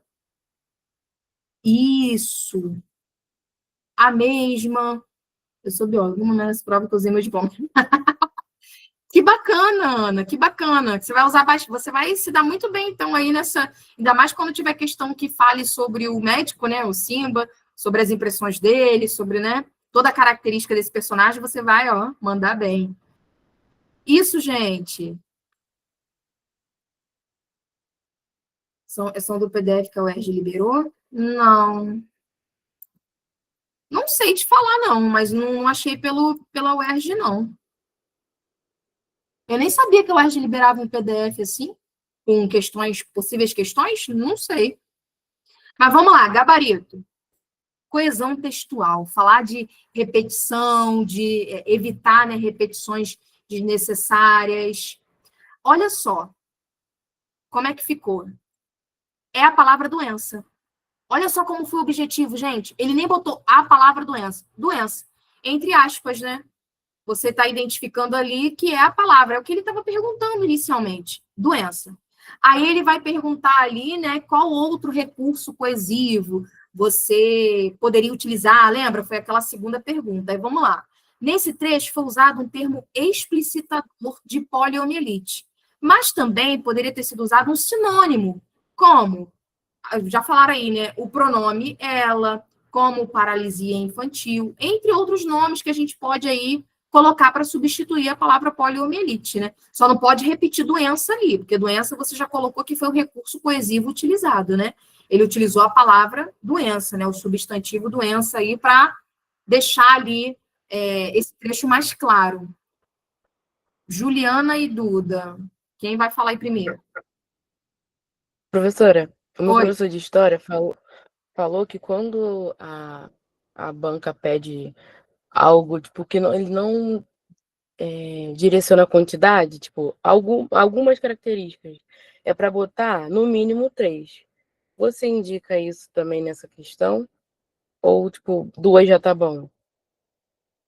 Quando vem no enunciado alguma coisa sendo pedida no plural, como você mencionou aí, vocês sabem que plural é de 2 para cima, né? Se você colocasse 2, ou 2 exemplos, 2 situações, já estaria aí no plural. Não necessariamente 3. 2 já estaria, tá bom? Não precisa ser 3, não. Cuidado, tá? Fala, Duda. Então, eu não sei se tá, eu acho que tá errado, né? Porque no primeiro comando eu não coloquei a palavra doença, mas eu coloquei a coesão por sinonímia. Aí depois eu coloquei que pode usar o pronome pessoal ela ou o pronome relativo a qual. É interessante o que você falou. Você botou o tipo de recurso, só que você não destacou ele. Se você colocasse que ele usou da sinonímia e colocasse qual foi o sinônimo utilizado, aí tudo bem. Mas quando você não colocou, porque ele pede aí, ó, destaque-o. Ele quer que você tire do trecho, você destaque daquele fragmento ali. E a palavra doença apareceu ali naquele fragmento. Então, ele quer que você retire daquele trecho. Se você não fizer isso, você não está respondendo a parte do destaque. Esse é o problema. O recurso você até falou, tudo bem, maneiro. Isso demonstra o conhecimento dos recursos coesivos que a gente pode usar. Sinonímia, né, por exemplo, antonímia e tudo mais. Agora, você não falando qual é, cuidado, tá bom? Só cuidado com isso. Ok? Vamos lá. Tá ótimo, isso aí, isso que eu quero passar segurança para vocês. E vocês, vou até falar para vocês, eu também me sinto mais segura. Vendo a resposta de vocês aí, a gente observa como valeu a pena todo o nosso caminho até aqui, toda a nossa jornada. Como valeu a pena várias noites aqui nas aulas, né? Relativamente, a gente acaba um horário assim, né? Que a maioria da galera aí já quer estar descansando, dormindo, jantando, enfim. Então, assim, isso é muito legal. E é essa segurança que vocês precisam ter no domingo. Vocês têm que chegar com essa mesma segurança. Tão segura que eu tô com medo de ser realmente só isso na hora. Na hora você vai falar assim, ih, foi mole. Foi muito fácil, professora. Foi muito fácil. É bem capaz de vocês falarem isso, tá? Não duvido, não. Vamos lá, questão 6. Oi, meu amor. Obrigada, Júlia. Vamos que vamos. Vamos lá que eu quero ver vocês na UERJ ano que vem, hein? Július tinha destas tiradas que sobressaltavam as pessoas. Claro que fiquei bem envergonhada, apanhada de surpresa, sentindo os olhos dos machos todos a voltarem-se para mim. Uns interessados por curiosidade, outros interessados por desejo. Pois não era difícil sentir o desejo nos olhos de alguns, de forma mais ou menos dissimulada. Identifique nesse trecho acima um exemplo de referência anafórica e um de referência catafórica, explicando a função de cada um desses mecanismos para a coesão e a progressão textual. A UERJ adora falar de anáfora e catáfora também, tá? Prestem atenção nesses termos, nesses usos. Pode ser que ela não coloque essas palavras aí, né? Anafórica, catafórica, mas ela vai te induzir a falar sobre isso, a responder, por exemplo, na sua resposta discursiva, né? Usar esses termos. Ela vai te induzindo. Vou dar uma dica. Anafórica. Olha o do anafórica. Antes. Ela vai fazer referência a uma palavra que já apareceu, que apareceu antes naquele trecho. E catáfora só pode ser depois, entenderam? Então, aí, essa é a dica. Tá em dúvida? Caramba, o que é anáfora, o que é catáfora? O que é anafórico, o que é catafórico? É só pensar nisso. Anafórico começa com que é de antes. Então, vai ser uma palavrinha, um termo, uma expressão, que ela vai retomar algo que já foi mencionado anteriormente no texto. E a catáfora é o que sobrou, que é o quê? Depois. Algo que vai ser... Isso aí. Que ainda vai ser introduzido, que vai ser falado depois. Isso aí. Minhas dúvidas, meus exemplos escolhidos. Também acho que não conceito também como eles ajudam na coesão. Ah, agora vamos ver. Ele queria um exemplo de anáfora, né? Um de catáfora, não é isso? E a função de cada um desses mecanismos. Opa, tô lendo aqui que vocês colocaram. Cuidado que eu acho que estão botando muita coisa. Vamos ver aqui no gabarito, ó. Quando a gente fala de anáfora e catáfora, gente, não é um trecho muito grande, não, tá? Geralmente é uma palavrinha, 2 no máximo, tá? Porque não pode ser, assim, uma oração completa, não sei, mencionando algo que já aconteceu. Não. É algo muito, assim, simples, objetivo e direto. É uma palavrinha, 2 no máximo. Olha lá, referência anafórica. O pronome alguns retoma o termo machos todos. Isso. Aí só é o alguns. Só alguns. Você não pode dizer nem que é uns. Uns servia? Não, mas ele tem alguns, né? Não tinha uns. Tinha? Deixa eu voltar aqui. Aqui achei. Uns também serviria. Perfeito. Tenho alguns, tenho uns, não é isso? Deixa eu ver aqui. Boa. Boa. Também pode ser uns. Perfeito. Uns também. É porque, assim, tem outros exemplos, né? Então, se você pegasse ali uns, ele até parece com alguns, né? Então, a gente tem aí também, dá para aceitar tranquilamente. O alguns retoma o termo machos todos, o uns também é machos todos, né? Evitando a repetição e garantindo a coesão. E a referência catafórica, a expressão destas tiradas, que antecipa, né? Tá de forma antecipada, porque algo vai acontecer depois, né? Lembra? Catáfora, algo vai aparecer depois daquilo ali.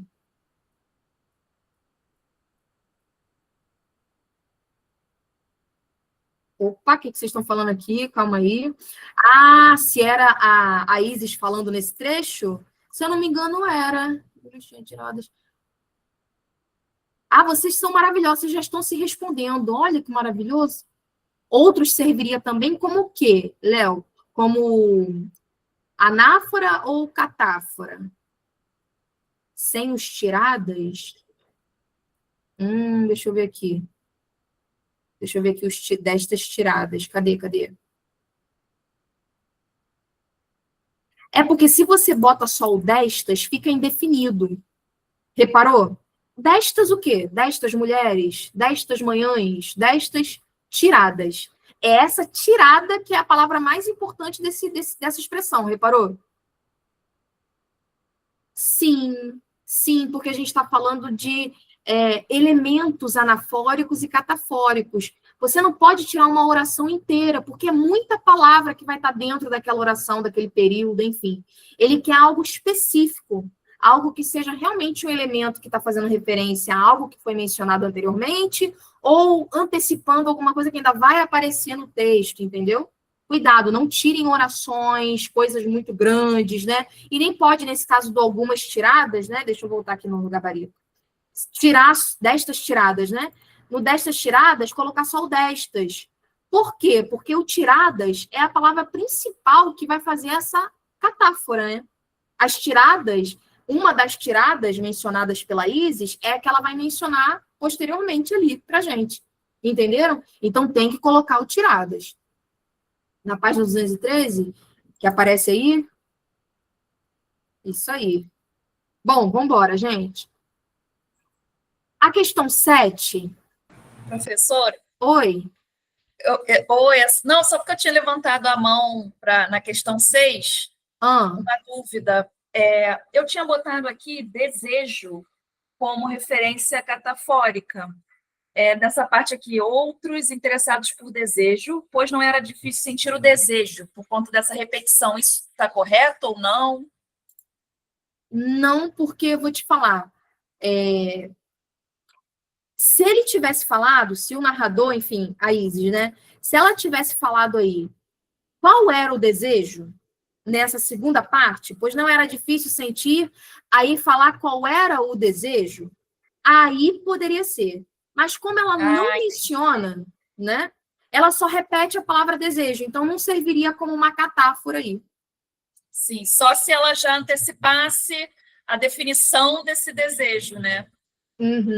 Isso aí. Perfeito, obrigada, professor. Tá bom? Nada, querido. É isso aí. Mas vamos lá. A questão 7. Mas que história é essa de consanguinidade? Janet e Simba explicaram o enfraquecimento fatal das espécies. Com base nesse trecho, explique como a metalinguagem é empregada no texto. E aí? A metalinguagem, eu já falei dela no início da aula, né? Está presente em que os personagens contam uma história ficcional estando dentro de uma ficção. Não, tem alguma coisa aí que está faltando. Repare, ela pergunta, ela faz um questionamento. O que é consanguinidade? Aí, depois desse questionamento, é mencionado que a Janet e o Simba, eles explicaram o que é a consanguinidade, que é o enfraquecimento fatal das espécies, né? Ele usa os personagens para explicar isso? Como assim? Ele usa os personagens para explicar o quê? O que é consanguinidade? Os personagens para explicar.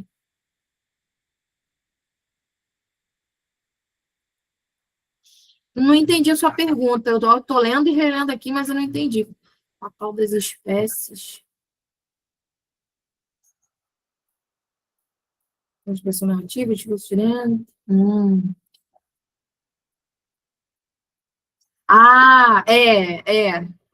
Só que, vamos lá, tem que pensar na metalinguagem. É você usar o quê? A própria obra, né? A linguagem utilizada na obra literária para tentar explicar alguma coisa, que é como eles fazem ali. Eles explicam o que é a consanguinidade, né? Vamos ver aí onde vocês chegaram aí. Vocês foram muito além. Vocês colocaram muito além do que era esperado na questão. Por quê? O que acontece? Os personagens estão usando a linguagem, que é a própria língua portuguesa, para explicar o conceito. O que é a consanguinidade? Eles transformaram aquele diálogo ali em um diálogo expositivo, informativo. É algo mais simples do que vocês esperavam. Olha aí. Vocês foram muito mais além, vocês foram no mais profundo. Gente, vou dar uma dica. Quando falar de metalinguagem, é a língua portuguesa sendo utilizada para explicar ela mesma. Por exemplo, consanguinidade. Pega lá, lembra do dicionário, que a gente nem usa mais hoje em dia dicionário. Pega o dicionário, aí você abre lá no dicionário, aí vê lá, consanguinidade, é falar, não sei o que lá, das espécies. É isso que é a metalinguagem, é algo bem simples, bem objetivo. O escritor de língua portuguesa, né, de literatura de língua portuguesa, o Pepe Tela, está usando a obra dele para explicar uma palavra, o significado de uma palavra da nossa língua. Entenderam? É bem mais básico do que... Vocês chegaram lá, só que vocês foram muito além. Entenderam? Vocês foram muito, muito mais além. Aí é o que eu digo, sejam bem objetivos. E olha que era uma pergunta, vou dar uma dica para vocês, ó. Gente, olha o tamanho da pergunta. Outra dica. Quando o enunciado ele for bem rápido, assim, ó, bem curtinho, breve, ele espera que você responda da mesma forma. Bem rápido, bem breve, é aquilo e acabou. Explica como a metalinguagem é empregada no texto. Através da explicação da palavra consanguinidade. A metalinguagem é o uso do... Entendeu? É rapidinho. É usar a própria obra, a própria literatura de língua portuguesa para explicar um significado de uma palavra dentro dela mesma. Pronto. Isso, mas eu vou dizer, vocês estão respondendo de forma bem, assim, completa, eu diria, né? Vocês estão complementando as respostas. Lá na hora, isso é bom por quê? Lá na hora você vai ter estresse, ansiedade, nervosismo, né? Você vai estar achando que está indo péssimo. Aí, lá na hora, você pode reduzir essa profundidade de resposta. É isso que você tem que fazer. É isso, essa é a jogada, essa é a estratégia. Porque na hora você vai estar assim, caramba, eu tenho que explicar, eu tenho que botar tudo que eu conheço, tudo que eu estudei, tudo. Aí você vai, na hora, bate assim, ih, caramba, será que é tudo isso? Aí você vai dar uma reduzida lá na hora. Daí você vai meio que se controlar quanto a isso. Ele está fazendo uma pergunta para o leitor? Não. Não é não, é porque ali o que acontece? É um parágrafo, é um trecho de um parágrafo, tá bom? Esse trecho ali, os personagens, eles meio que estão conversando um com o outro. É o tempo todo esse diálogo, lembra?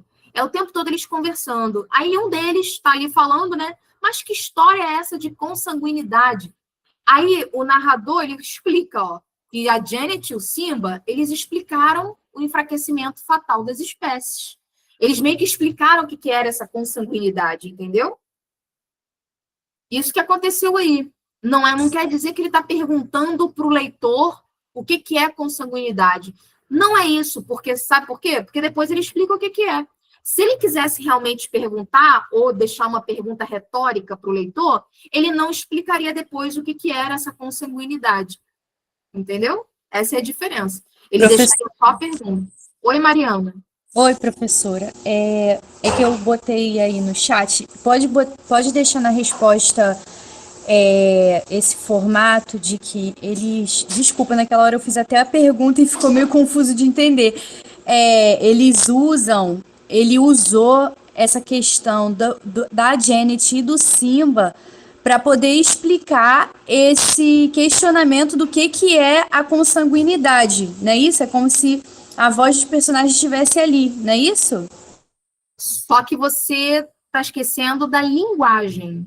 O que você está falando é o uso dos personagens para explicar alguma coisa, mas a metalinguagem é justamente o uso da língua portuguesa para explicar ela mesma. Então, é quando você tem definições de palavras, explicações do que significa alguma coisa. Se você mencionar que ele usa os personagens para explicar, você está focando muito em elementos da narrativa, como os personagens. Só que não. A metalinguagem, ela não fala propriamente dos personagens. Eles podem muito bem estar ali, né, se perguntando, dialogando, mas não é o foco da metalinguagem. A metalinguagem seria em qualquer momento da obra, não precisa um personagem estar dialogando com o outro. Em qualquer momento da obra em que ele colocasse uma explicação de alguma palavra, uma definição de alguma palavra, já seria a metalinguagem. Não precisa, o que eu quero que você entenda, Mari? Não precisa personagens estarem ali falando, dialogando, para que aconteça a metalinguagem dentro da obra. Entendeu? Eu não colocaria eles como uma explicação da metalinguagem. Que aí você já está falando, por exemplo, de metanarrativa, você já está falando de uma situação diferente, né? De uma situação que tem mais a ver com elementos da narrativa, e não a linguagem em si, tá bom? Só cuidado com essa diferença. A 8, eu gostei muito da 8, eu acho que vocês vão rir muito da 8. Por quê? Lembra uma aula anterior minha aí, que a gente ficou resumindo os capítulos, análise crítica dos capítulos, e a gente falava de avião o tempo todo, que eles voavam o tempo inteiro, que eles pilotavam o tempo todo, lembra disso? Aí eu botei uma questão sobre isso. Gente, não é à toa que capítulos e mais capítulos, eles ficam nisso aí de aprender a pilotar, de querer ensinar o outro, da mulher saber pilotar e o homem não, né? A mulher se dá bem, o homem não, nessa área que é predominantemente masculina, né? E tudo mais. A gente falou bastante disso nos capítulos. E, gente, a obra, ela fica girando em torno, tem um momento da narrativa que ela gira em torno disso aí, ó. Fica capítulos e mais capítulos. Então, isso pode chamar a atenção da banca. Aí eu botei essa pergunta aí, porque fala disso, ó. Havia tantos aviões para escolher no aeroporto e o entusiasmo do grupo era grande. Nesse trecho, as aeronaves se consolidam como elementos centrais, representando mais do que simples meios de transporte. Discorra sobre o valor simbólico dos aviões na narrativa. Como elas representam esperança, poder e a possibilidade de um futuro. Então, aí a gente tem o avião, ele sendo colocado como tipo uma metáfora, né? Ele tem um valor simbólico ali, um valor expressivo, figurativo dentro da narrativa. Isso, Ana, sobre aquela outra questão, era isso aí. Como a metalinguagem age nesse trecho, isso aí. Oi, Juliana, pode falar. Uhum. Eu fiquei na dúvida nessa questão, porque eu não entendi se foi um comando ou se foi 2 comandos, porque eu fiquei meio perdida, não sei se foi tipo um direcionamento ou se são 2 perguntas.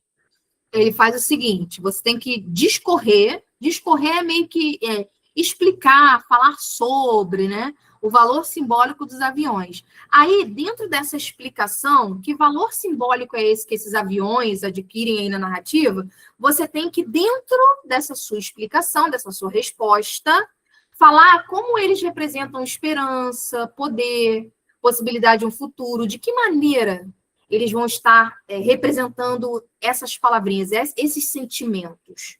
Isso você tem que fazer dentro do que você vai discorrer, dentro da sua resposta. Entendeu? Não quer dizer que você tem que botar 2 coisas diferentes. Vou botar aqui o gabarito, ó, pra gente ver. Olha como é simples, gente. Cuidado que nem sempre as questões, os enunciados, vão pedir que você fale várias coisas. Às vezes, oh meu Deus, tinha um monte de coisa que eu não tinha visto, ó. Agora que desceu aqui para mim o chat. Nem sempre você vai ter que falar várias situações, várias coisas.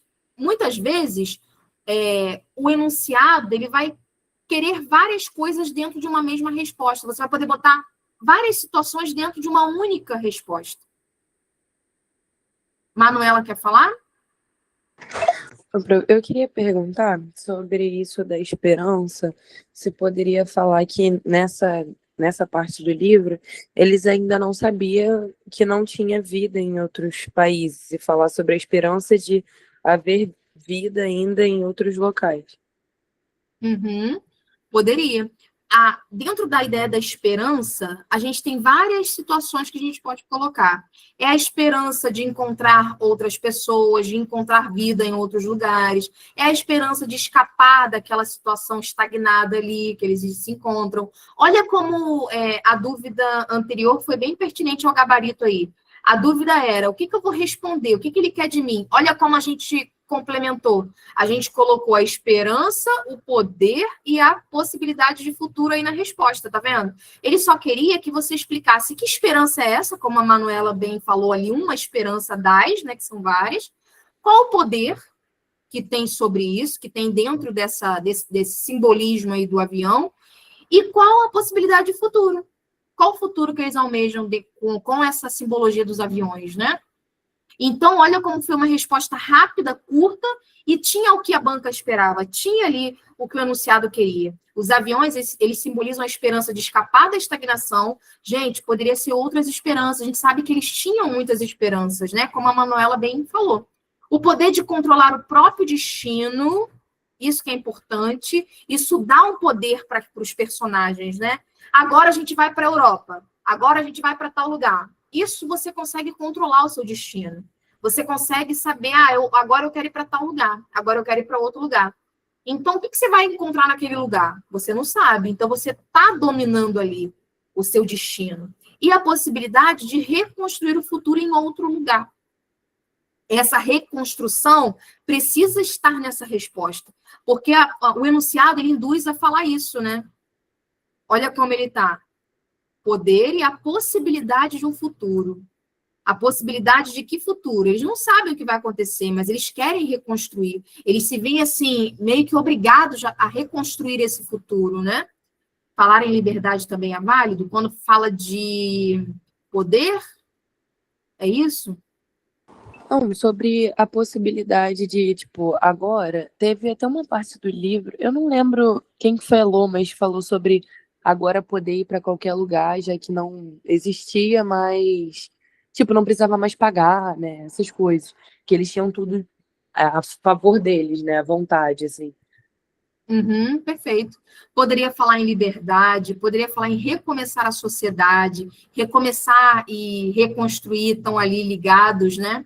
Poderia também, essa parte da liberdade, né? Eu só não entraria tanto na parte do feminino, porque dá para a gente falar muita coisa, né? A gente tem a mulher aí comandando, né? Pilotando aí o avião, tendo toda aquela segurança, demonstrando a liberdade feminina também, o poder, empoderamento. Eu só não entraria tanto nesse aspecto, porque a questão, ela não pede isso, né? Então, tentaria ir direto ao ponto, né? Com palavras, com expressões como vocês estão usando, ó, recomeçar a sociedade, liberdade, algo assim bem pontual realmente, tá, gente? Cuidado, não fica assim... pensando muito, querendo colocar muita coisa, não, vá direto. Ali na questão 9, temos mais uma situação a ver com os aviões, né? E por que não vamos todos? Cabemos nos 2 aviões. A sugestão de Janet inicia um debate crucial sobre o futuro do grupo. Contraste as diferentes motivações e visões apresentadas pelas personagens que decidem partir. Aí meio que faz uma explicaçãozinha para lembrar vocês o que acontece. Ó. A Isis querendo ver os museus, o Júlio sonhando em superar a fortaleza de Schengen. É isso, gente? Meu Deus. Agora a minha língua até dobrou, né? Com as razões dos que decidem ficar, como o Rick, o pescador, né, a Jenny, eles decidem ficar, eles preferem ficar. Olha que interessante a pergunta. Agora vem a parte crucial. Como essa multiplicidade de vozes, como essa polifonia ilustra os diferentes anseios e medos de cada um diante do desconhecido. Só os velhos ficam. Coitados, né? E olha que isso até faz sentido, né? Se você quer reconstruir a sociedade, né? Pensar no futuro, os novos precisam, né? Comandar isso aí, porque os mais velhos, a lógica é que eles vão morrer, né? Antes dos outros. Então, faz até um pouco de sentido, até uma crítica aí da gente pensar, por que só os velhos querem ficar, né? O livro da redação é por vezes... Opa, deixa eu ver aqui. Às vezes conversam com sim. O Hamlet, né? Sim, essa parte que fala da mulher, né? Pode ser, hein? Vai que o tema da redação tem a ver com a parte da mulher, né? Que seja algum questionamento a ver com o feminino, né? Pois é, faz sentido. Mas vamos lá. Ó o gabarito, gente. Lembra que polifonia é uma outra palavrinha que você tem que chegar no dia sabendo, dominando o que é isso. Polifonia são várias vozes falando ali dentro da narrativa. Nós temos, eu acho, aí em torno de 11 personagens, né? Alguns aparecem mais, outros ficam para escanteio, aparecem menos, né? Mas, assim, são muitos personagens ali falando o tempo inteiro. A polifonia revela a cisão no grupo. Os que partem são movidos pela esperança, pela curiosidade, pelo desejo, até porque eles são os mais novos, né, daquele grupo. Olha aí que interessante. Pelo desejo de se reconectar com a cultura, ou superar barreiras. Os que ficam representam o apego à terra, a tradição. Olha quem falou aí da tradição. Eu li isso, só que passou rápido para mim. A tradição, há uma desconfiança da tecnologia, desconfiança do desconhecido. Olha aí, foi a Sara. O debate ilustra o conflito entre buscar um futuro lá fora e reconstruir a vida aqui. É aquele apego, né, à terra. Geralmente, as pessoas mais velhas têm esse apego, né, aquela casinha que já vem de família, né, a pessoa não quer, se apega muito àquele lugar que quer ficar ali para sempre, até morrer. A polifonia, ela vai fazer isso com a nossa mente, vai deixar a gente louco, louco, louco. Mas vai ter um motivo isso aí, a UERJ vai usar a polifonia. Prestem atenção quando a questão for sobre isso. Pode ser que, como a polifonia são várias vozes, pode ser que o enunciado, ele peça que vocês meio que justifiquem o porquê cada voz está agindo daquela maneira. Por isso que foi importante a gente ter analisado as características de cada personagem. Olha aí. Você sabe que a Jenny tem um discurso muito religioso, não é isso? Ela é muito assim, ela é fervorosa, né? Religiosa fervorosa. Então, você sabe que o discurso dela vai ser dotado de características diferentes do discurso do Simba, da Janet, né? Da Isis, e por aí vai. O Julius é o nome do pai, né? De Todo Mundo Odeia o Chris. Gostei. Gabriela, eu vou colocar para vocês esse gabarito. Tem o gabarito de todas as questões, tá bom? Vamos fechar aí? Vamos para a última, do simulado surpresa? As outras eram bônus e eram simulado em dobro para vocês, né? Para que vocês se deleitassem aí no domingo. Essa é uma questão grande, é uma questão que ela vai fazer uso de conectivos, né? Ela vai cobrar aí esse domínio dos conectivos e dos valores semânticos dos conectivos dentro de contextos diferentes, de frases diferentes. Aqui a gente tem um trecho que o que chama atenção é o uso do mas. Tecnicamente, o mas, ele é uma conjunção, um conectivo, que indica oposição, contrariedade. Coisas opostas, contrárias, né? Contraste. Só que teve uma situação aí, um trecho aí, que ele não está sendo usado com essa, como é que eu posso dizer, com essa definição básica, clássica, comum dele. E é isso que vocês têm que ter atenção, tá? Não fiquem presos assim, o mas é sempre contradição. O e é sempre adição. Não, prestem atenção. Nos trechos a seguir, eu vou direto para o enunciado, tá bom? Que aparece a frase ali de novo. No trecho a seguir, observe o uso do conectivo mas nas orações destacadas. Aí vem as orações. O mais certo era nunca ter provado e a sua primeira experiência no álcool ser com a cerveja, mas também podia ter a ver com o fato de ser Isis a servir-lhe a bebida. Aí vem outro trecho. Boa, isso aí, ó. O pescador preferia notoriamente cerveja, mas fez a gentileza de aceitar uma taça, só molhando os lábios para provar. Se é uma taça, provavelmente é de vinho, né? Então, ao invés da cerveja, ele tomou ali um vinho. Então, ó, o contraste aí, né? Com base nos trechos acima, explica o valor semântico do conectivo mas em cada ocorrência, indicando a relação de sentido que ele estabelece entre as orações. Em seguida, comente de que modo essa relação contribui para a caracterização dos personagens. Reparem, tem várias situações pedindo ali, mas se você responde todas numa mesma resposta, continuando a resposta, né, caberia muito bem. Olha a importância de conhecer os personagens de novo aí. Olha, muito bom. Vamos pro gabarito, vamos embora. Reparem, esse gabarito ele está um pouquinho maior, porque a gente está falando de valor semântico, a gente está falando essa questão pedir que você incluísse aí características dos personagens, não é isso? Tem várias situações acontecendo aí, por isso que eu deixei esse gabarito um pouquinho maior. Fala, Manu. Mas eu acho que vocês chegaram lá. É sobre. Não é sobre a questão, é sobre as outras questões extras, né? Elas também estão com gabarito Também. Uhum. e vai estar tudo junto, né? No mesmo arquivo, assim. Tudo junto. Vai ser Tá esse bom, arquivo aí, tá bom? Já vou tá botar lá bom. para vocês. Assim que a nossa aula Obrigada, hein, acabar, Cris? eu já deixo lá. Nada, querida. Já vou botar lá para vocês acompanharem. Vamos lá. Na primeira ocorrência, o mas, junto do também, que é o mas também, dá a ideia de adição. Valor semântico de adição. Somando as informações dadas. Na segunda ocorrência, o mas expressa a oposição entre o hábito e a atitude momentânea. O pescador preferia cerveja, porém ele aceita a taça. Ah, foi champanhe, não foi vinho, eu falei vinho. A taça de champanhe, por gentileza. Em ambos os casos, o conectivo mas contribui para revelar nuances de comportamento e motivação das personagens, indicando que suas ações se desviam do esperado. Ou seja, aí tem a ver com o que vocês falaram aí, ó. Dona Jane e o pescador agem em função de convenções sociais e relações interpessoais, mais do que suas preferências pessoais, perceberam? Aí, adorei essa resposta aí, deixa eu ver aqui quem é que é o nomezinho, da Dudinha, ó. Fala de costume, de rotina, são personagens que eles têm essa característica de estarem presos a convenções, né? Ao que o outro vai pensar, a como agir na sociedade de maneira padrão, né? O segundo pode ser adversativa? Sim, tem valor adversativa. Eu não colocaria adversativa, porque não pede a classificação da conjunção. Pede o valor semântico. Então, o ideal seria você colocar valor semântico de adversidade, oposição, contraste, e não adversativa, tá?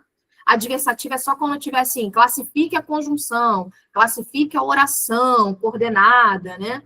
Enfim, cuidado só para mudar aí esse nuance, tá bom? Aí, meu povo, olha aí, aqui já vem a questão 11, que são aquelas outras 10 questões que eu deixei para vocês praticarem, tem mais 2 bônus. Então, assim, o ideal é que vocês façam essas questões, vocês têm tempo ainda. Se fosse assim, a prova amanhã, eu ia falar, gente, não vai dar tempo, é melhor se tranquilizar, se acalmar, né, ficar mais tranquilo para a prova. Mas, gente, ainda tem tempo. Ainda vem a aula da professora Alzira quarta-feira, que ela vai fechar essa ideia aí que a gente começou lá desde a primeira aula aí, ela vai trazer coisas diferentes para vocês também, que vão complementar tudo isso. E tem a possibilidade de quinta-feira ter a nossa aula de literatura. Então, espero que vocês votem em ter essa aula de literatura, que a gente vai voltar aí na quinta, arrasando aí com essa última aula da parte de português, língua portuguesa e literaturas, tá bom? Oi, Dudinha, pode falar. Professora, eu sei que você já falou isso antes, e é meio besta até, mas só para ter certeza, eu posso sublinhar, pelo menos sublinhar na minha prova, né? Você não precisa sublinhar, porque o que tem que estar sublinhado já estará. A banca já vai sublinhar para você. Não há necessidade. Não, no sentido de, tipo assim, eu tô lendo e eu quero marcar palavras-chave, tipo, para me orientar. Vou te falar, se você não fizer um carnaval no seu caderno, tudo bem, só cuidado, tá? Porque tem gente que puxa a seta, que escreve um monte de coisa. Cuidado. Isso pode, você sublinhar sutilmente, né? Sim, não tem problema. Eles não vão avaliar nada que está fora daquele quadrado, né? Que tem aquelas linhas, né? Com aquele quadradinho lá. Não vão avaliar nada que está fora ali. Então, cuidado, se você botar alguma resposta fora, muito cuidado que eles podem anular ali ou podem não levar em consideração e você falar, mas eu respondi, mas não estava na linha, né? Você anotou do lado, enfim, em cima. Só cuidado com isso, tá bom? Mas, assim, vou te falar, as questões são tão, assim, objetivas, tão diretas, né? Isso, só avalia o que está dentro, isso aí. Que você vai usar o rascunho, eu até colocaria no rascunho essa palavra para te chamar a atenção, né? Para você lembrar que tem que falar dela, que tem que responder ela. Então, assim, são algumas estratégias. Não pode deixar nada que identifique a prova. Você não pode deixar assinatura, não pode fazer, como é que eu posso falar? Por exemplo, tem gente que assina do lado de fora, né? Assina, bota um desenho, alguma coisa que identifique quem é o candidato, né? Não pode, realmente não pode. Isso inclui assinaturas, desenhos, algum tipo de rubrica, enfim. Entendeu? Isso não. Agora, você sublinhar sutilmente, você não vai ser eliminado porque você sublinhou ali uma palavrinha, tá? Só tem que ter cuidado, porque às vezes no nervosismo você sai escrevendo um monte de coisa, marcando um monte de coisa ali. Então, ano passado eu fiz uma parte da redação. Gente, então vamos lá. Finalizando a aula de hoje, eu espero que vocês tenham gostado. Vocês estão preparados, pensem nisso. Fico muito feliz, muito alegre, né? Muito realizada vendo a participação de vocês hoje aqui. Como vocês estão prontos? Para mim, vocês estão prontos. Então, assim, vamos arrasar nesse exame discursivo, tá bom? Quero o conceito aí ao máximo, quero a nota máxima, tá bom? Quero vocês aprovados, meus amores. Um grande beijo. Já vou colocar lá no nosso grupo esse gabarito, tá bom? Qualquer dúvida, vocês podem me procurar, tá bem? Um beijo, gente. Boa noite. Muito obrigada aí pela participação. Obrigada, professora. Beijão. Até a próxima. Beijo, Tchau, até a boa próxima. noite. Tchau.